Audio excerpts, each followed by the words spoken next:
move that this House do now adjourn. The question is that this House do now adjourn. Mr Martin Doherty-Hughes.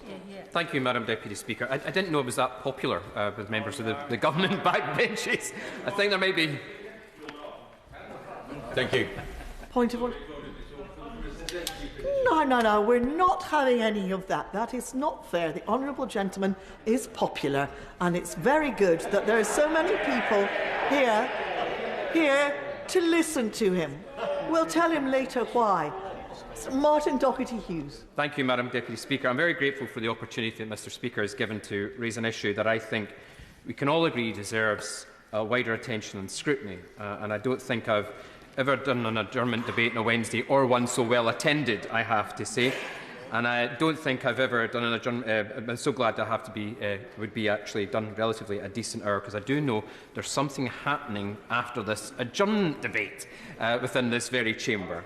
Now, I want to start with the debate with an appeal to the front bench of the government, and also to anyone else who might be thinking of intervening. Now, it is clear I'm a member of the Scottish National Party, and this is a debate that does concern the UK's nuclear enterprise.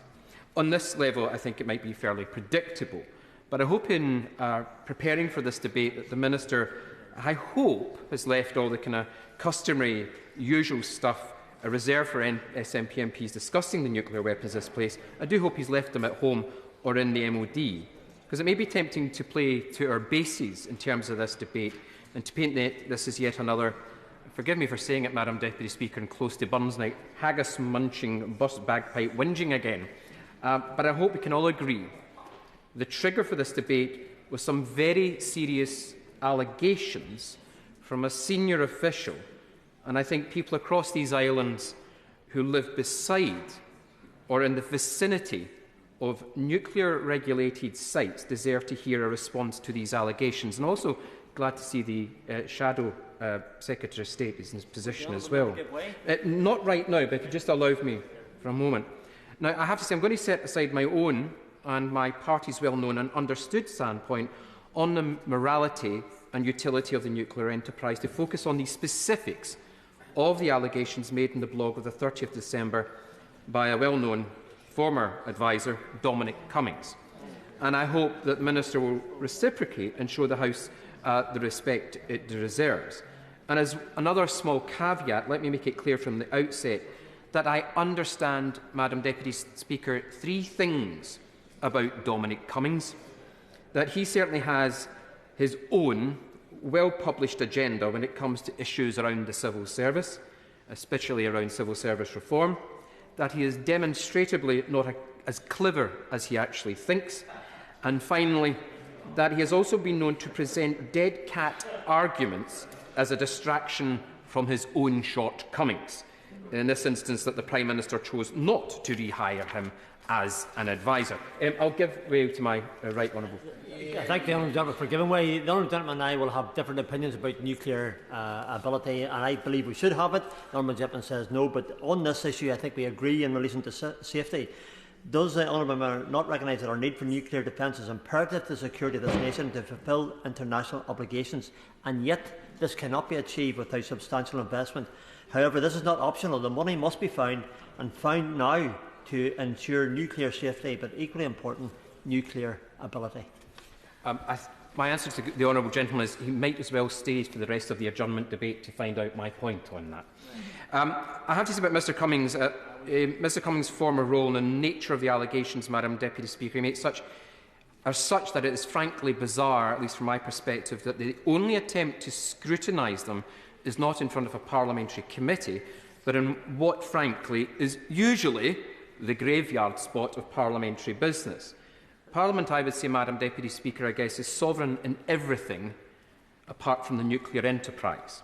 Now, I am afraid going to quote Mr Cummings' blog quite extensively here today, and I would hope that the Minister would have already read it, but it is important to have it read into the record of the House. There are two principal aspects I would like the Government to respond to. Firstly, the state of the defence nuclear infrastructure across these islands, and then a decision-making process in the civil service and how this relates to democratic oversight. Now, I should also say, before the Minister uses up time from his response to say it, I am not expecting in any shape or form for the Minister to comment on operational matters. And I understand that much to do with the nuclear enterprise cannot be discussed publicly. So let us begin. Unfortunately, Madam Deputy Speaker, I cannot leave out all the internal party machinations of the Conservative Party's psychodrama, as some of it, I'm afraid, is quite pertinent. Now, Cummings begins. I did have 2 conversations with the Prime Minister, the first in 2022, just after he became PM. The PM wanted an actual plan including how to get a grip of power and get things done, a political strategy and a political machine to change the political landscape and beat Labour. In 2022, I said I might do it, but my conditions were the ability to ensure that the urgent action is proceeding on a range of fundamental, critical issues, including the scandal of nuclear weapons infrastructure, which is a dangerous disaster and a budget nightmare of hard-to-believe and highly classified proportions, and which has forced large-scale and large-secret cannibalisation of other national security budgets. Now, building defences for natural and engineered pandemics, the scandal of MOD procurement ignored despite, even because of, the biggest war in Europe since 1945, AI and other technological capabilities, the broken core government institutions, including the dumpster fire of the Cabinet Office. He ends this section by saying, in all of these areas I started crucial work in 2019-20. Most of this has stopped, slowed or reversed. Now, not all of this is pertinent, Madam Deputy Speaker, and particularly with the last line there we see Cummings' own agenda coming through. Nonetheless, I would say bullet points 1, 3 and 5 are the most interest to us here. Now let's start with 1 and 3 and we'll come back to 5 later on. Cummings continues. For example, in 2020 we agreed, and I think this is important for the entire House, via a secret tunnel process with the services, His Majesty's Treasury, might have been Her Majesty's at the time, and Cabinet Office, chaired by the Cabinet Secretary and me, but kept secret from Wallace, the first agreed by everyone to be honest MOD budget numbers since before 2010. Agreed how to plug the massive black hole partly created by the nuclear enterprise disaster. Agreed a range of disasters that should be stopped immediately, for example, Ajax, Challenger, and agreed a plan for procurement reform and new capabilities to build. Also, note well, the Army did not lobby for a bigger army. In the world that seemed possible in 2020, of a serious plan and honest numbers and procurement reform, etc. They preferred a smaller army with real capabilities to a bigger but increasingly Potemkin army. He goes on. Instead, the MOD has been allowed to pocket the money for the black hole, avoid stopping the disasters, continue pumping more money down the drain of legacy disasters, creating a new black hole, continue to allow critical parts of the nuclear weapons infrastructure to rot, creating further massive secret budget nightmares, as well as extremely serious physical dangers. CF the recent near disaster with a submarine. Continue, as normal, with disastrous procurement policy and practice instead of taking industrial capacity seriously. Continue sacrificing critical new capabilities to fund legacy failures. Shred the honest budget numbers and return to the fraudulent numbers. And I think most critical, Madam Deputy Speaker, and continue lying even more to MPs and media about it all.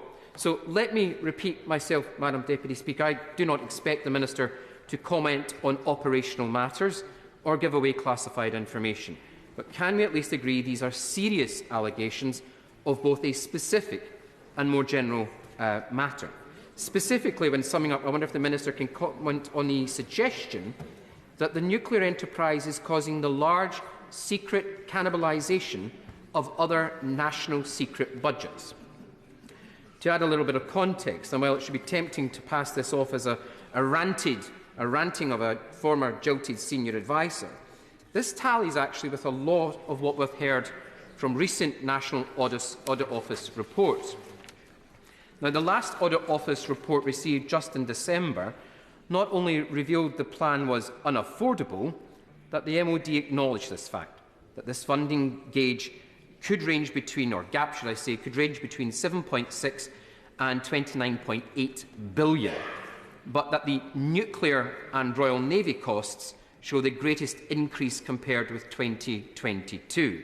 The Navy, of course, being the service which is responsible for the continuous at-sea deterrent. Furthermore, in paragraph 16 of the report, key findings, it stated quite clearly that the creation of a ring fence around nuclear funding helps protect the MOD's highest defence priority, but puts greater pressure on programmes not included in it. So I wonder, in summing up, will the Minister acknowledge that the ring fencing is putting pressure on the rest of the conventional budget, and if so, do they think it's sustainable? And will they be able to tell the House what plans the Government has to mitigate the dead hand or the dead hand of ring fencing? There is, of course, Madam Deputy Speaker, I think, an unfortunate logic to this nuclear ring fence within the Government's, I think, well-intentioned ring fence around defence spending, be it at 2 or 2.5%. At this moment, every penny spent on the nuclear enterprise is a penny less spent on conventional assets, at a time when conventional threats are proliferating, a point I made in this very place not a few hours ago. Now, Cummings adds a dash of colour to the NAO's necessarily black and white findings about MOD mismanagement and dysfunction. Taken together, they are a damning indictment of where defence finds itself. And it's something of a shame there is something of a taboo of actually discussing the contribution of the nuclear enterprise to this predicament, because there are undoubtedly massive consequences and contingencies that need to be developed surrounding a large transition, as one of the nuclear enterprises undertaking just now. We know this because HMG already went through a similar translation through the resolution to Vanguard. We also know because of the excellent and the definitive official history of the Royal Navy Submarine Service, written by Peter Hennessy and, of course, James Jinks, a book I would recommend to members, The Silent Deep, released in 2015, that there were extensive plans made for worst-case scenarios during that transition, including, and I quote, Madam Deputy Speaker, moving a Polaris submarine into Loch Long, where it would dive and remain in a static location on quick action alert. Now, again, I am not asking the Minister to comment on operational issues, but there is a pattern emerging of events and scenarios which are consistent with reports and papers written by nuclear analysts dealing with the consequences of an ageing platform with the backdrop of a defence budget put under pressure by an increasingly dire economic situation. Now, whether it's by the accident involving a Vanguard-class submarine, which we spoke about in this place in November, an accident Cummings attributes to poor infrastructure, or a rather pitiful sight in September of another Vanguard-class boat returning to Naval Base Clyde in September, looking rather worse for wear for only the MOD to release a statement praising the crew for the longest SSBN patrol, something I'm afraid doesn't quite add up. Now, I know we can sometimes stray too close to specifics, and I want to get back to another aspect of the Cummings blog, and one which was, if anything, more worrying for me, and which brings us into the parliamentary aspect of the title of this evening's debate. This paragraph states, since we left, Number 10 has allowed even more and even encouraged all of this. The cycle of disaster, cheat, lie and classify even more has continued through successive defence reviews. For example, the infamous Headwood wedge, overseen by Haywood, Osborne and Macpherson in 2015. We drew a line under this systematic lying and delusion in 2020, and after I left, the line was immediately deleted and business, as usual, has continued. The system is preparing to give Starmer the same horrific choices on above strap 3 yellow paper and continue to cycle of classify, punt and lie, with everything becoming even more hollow Potemkin as a result. There is a lot, Madam Deputy Speaker, for us to focus on the idea that systems, as he says, is preparing to give Starmer, as I said, that same situation. And it's nothing more than an insinuation that there are, it seems, senior members of the civil service, according to Cummings, and according to Cummings, the armed forces, who are planning to manipulate an incoming Prime Minister, and one whose recent polls are to believe will have a significant mandate. Not only that, but they have used the protocols and security around the nuclear enterprise to manipulate the current Prime Minister and his predecessors, along with seeking to remove any aspect of cabinet decision-making by excluding the then Defence Secretary from these discussions. Now, as I have said, and my party do not agree with this or with previous government's policies around nuclear weapons, regardless, this is not the debate we are on the topic of debate tonight, but about the way His Majesty's government implements its own declared policy. But it's unfortunate but inescapable reality about the nuclear enterprise that many of the discussions around it cannot be held. And I will come to a conclusion. The Minister can get his 10 minutes, don't worry, and then his photograph, don't worry. The whole number of discussions must therefore be taken in an increasingly tight series of concentric circles. The one fig leaf for our parliamentary democracy has always been that, at the end of it all, there is an element of democratic oversight in the Prime Minister, Defence Secretary and, on occasion, Foreign Secretary having input into the nuclear strategy. So, yes, I will. I think I'm not interrupting. I am momentarily interrupting the honourable gentleman. Look, it's simply rude to talk. If whispering has to be done, then whisper. But it's really just rude to talk. Martin Doherty-Hughes. Getting late to my honourable friend, Madam. I congratulate my honourable friend on securing this debate on what is a really crucial issue. He talks about the secrecy around this whole issue, and I wonder if he'd know of the response the MOD gave to my most recent questions on safety at its nuclear bases. It confirmed an alarming trend, with the number of incidents at Fastlane and Coalport jumping by a third in 2022, and figures for the start of 2023 suggesting further rises. Would he agree that we surely have a right as MPs in this place to know why safety records aren't improving, as well as the nature of these incidents and their effects on local residents and the environment? I couldn't disagree with my honourable friend at all. Of course, if any of the allegations made by Dominic Cummings, critically ones around senior government ministers, are being manipulated, are without merit, I'd be glad to hear it, Madam Deputy Speaker, especially or those civil servants themselves should address it directly. So let me bring my remarks to a close. The final plea for the Minister. I know people are here for their picture to be taken. It might be useful, it might be their last parliamentary one they'll ever have. But anyway, so let me bring my remarks to a close, Madam Deputy Speaker. And the final plea for the Minister to stick to the substance of some basic questions I'm asking him. And we know the opinion on the nuclear enterprise, I know that. I may make it a bit easier. Just two questions.